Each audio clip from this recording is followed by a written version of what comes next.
Assalamualaikum warahmatullahi wabarakatuh. Perkenalkan, saya Nur Intan Arifah, NPM 19121 sebagai moderator, dan anggota kelompok Yulda Sarvitia, NPM 19120, Imelda Yolanda, NPM 19135, Nurhazimah Haris, NPM 19128, Febri Nuri Anggreni, NPM 19136, Mayarni Putri Dewita, NPM 19133. Baiklah, kami akan menjelaskan tentang analisis teknik fundamental.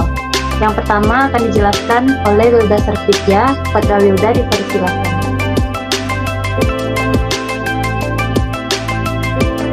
Baiklah, saya akan mengawali dengan analisis perusahaan secara kuantitatif. Di sini kami akan membandingkan rasio keuangan perusahaan-perusahaan yang ada dalam satu subsektor. Telkom ini berada subsektor dengan Indosat atau kode sahamnya ISAT, kemudian ada saham XL atau XL Axiata. Data ini kami ambil dari RTI untuk membandingkan rasio-rasio keuangan. Kami menggunakan 4 rasio. Yang pertama ROE. Semakin besar ROE, maka perusahaan tersebut semakin baik. Kemudian yang kedua DAR. Rasio ini semakin kecil semakin baik. Kemudian untuk valuasi harga sahamnya dengan menggunakan PER dan PBVR. PER adalah membandingkan harga saham. Rasio ini semakin kecil semakin baik. Dari sisi ROE yang paling besar yang paling baik. Jadi Telkom ini tertinggi. Untuk selanjutnya kami akan mengeliminasi Indosat. Kemudian dari DER-nya Telkom mendapatkan ranking 1. Bisa kita lihat dari tabel di atas. Dari ketiga perusahaan di atas yang paling besar peluangnya ialah Telkomsel, dikarenakan nilai ROE atau tingkat penyebaran ekuitasnya lebih tinggi dibandingkan XL dan Indosat, dan tingkat risikonya juga kecil. Mengapa memilih Telkom? Telkom memiliki performa yang sangat baik dibandingkan para pesaingnya di sektor telekomunikasi seperti tertera di tabel. Telkom adalah market leader di subsektor telekomunikasi. Telkom bukanlah perusahaan yang asing di mata kita, bahkan mungkin sebagian besar dari kita menggunakan jasa dari Telkom untuk keperluan sehari-hari. Selanjutnya akan dijelaskan oleh Nurhazimah Haris. Pada Nurhazimah Haris dipersilakan. Industri PT Telekomunikasi Indonesia atau Telkom. 1. Fase awal dan pertumbuhan. PT Telekomunikasi Indonesia Persero Tbk, biasa disebut Telkom Indonesia atau Telkom, adalah perusahaan informasi dan komunikasi serta penyediaan jasa dengan jaringan telekomunikasi secara lengkap di Indonesia. Dengan jumlah pelanggan telepon tetap sebanyak 15 juta dan pelanggan seluler sebanyak 104 juta. Telkom merupakan salah satu BUMN yang 52,9% sahamnya saat ini dimiliki oleh pemerintah Indonesia dan 47,91% dimiliki oleh publik. Telkom juga menjadi pemegang saham mayoritas di 13 anak perusahaan seperti PT Telekomunikasi Seluler atau Telkomsel, Telkom Akasri, dan Telkomasa, dan lain-lain. 2. Fase pendewasaan dan stabilitas. Telkom di antara operator di tabel terlihat bahwa Telkom cenderung stabil dari perusahaan infrastruktur yang kuat. Basis pelanggan yang besar pendapatan Telkom tahun ini adalah dapat menyentuh 141,64 triliun, sedangkan tahun lalu 135,83 triliun. Ketiga, fase penurunan. Telkom mengalami penurunan dari kerugian karena menjadi salah satu investor saham PT Goto Gojek Tokopedia Tbk atau Goto. PT Telekom Indonesia mencatat pendapatan sebesar 35,2 triliun pada kuartal 2022. Sementara laba bersih sebanyak 66,1 triliun pada kuartal 2002 atau tumbuh tipis 1,73%.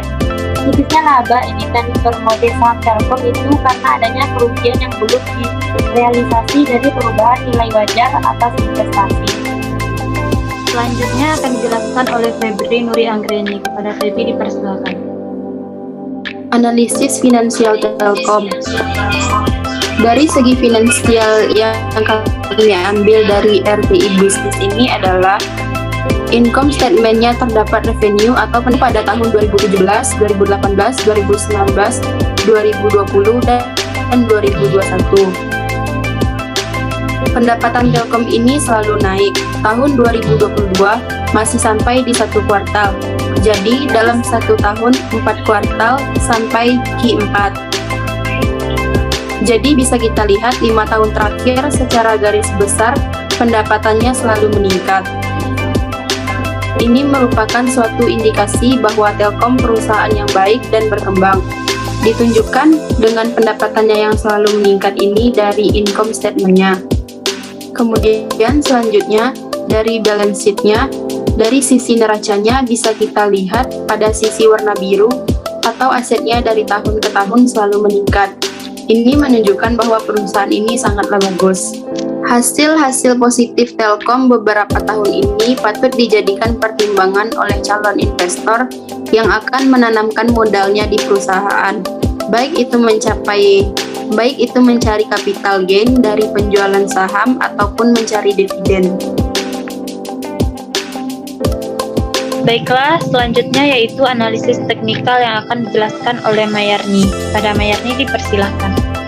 Dapat kita lihat, saham Telkom ini puncak tertingginya mencapai 4.800 pada tanggal 28 April. Beberapa hari sesudahnya mengalami penurunan, maka trennya dikatakan negatif.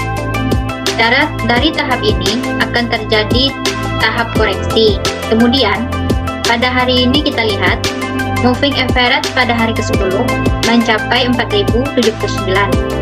Pada moving average 20 telah mencapai 4.159 dan pada moving average 50 telah mencapai 4.354. Dapat kita lihat candlenya hari ini mencapai 4.160. Pembukaan pada harga 4.300 dan volume juga kita lihat berwarna hijau. Maka harga pembukaan lebih rendah dari harga penutupan, jadi harga sahamnya naik. Volume ini mencapai 101,7 miliar. Yang terjadi saat ini perubahan terjadi 2,72%. Jadi kami menyimpulkan bahwa saham pada saat ini berpotensi nilai jual. Baiklah, selanjutnya akan dijelaskan oleh Imelda Yolanda. Kepada Imelda dipersilahkan. Dilihat dari indikator RSI, saham PT Telkom itu berada pada titik jenuh jual karena garis RSI itu mendekati garis 30, yang berarti harga saham akan naik. Dan dilihat dari indikator Bollinger Band, garis Bollinger Band itu menyentuh candle yang di bawah, yang berarti harga saham juga naik. Dan dilihat dari indikator MACD, garis biru juga memotong ke bawah, yang berarti saham PT Telkom itu berada pada titik net cross atau sinyal untuk menjual saham.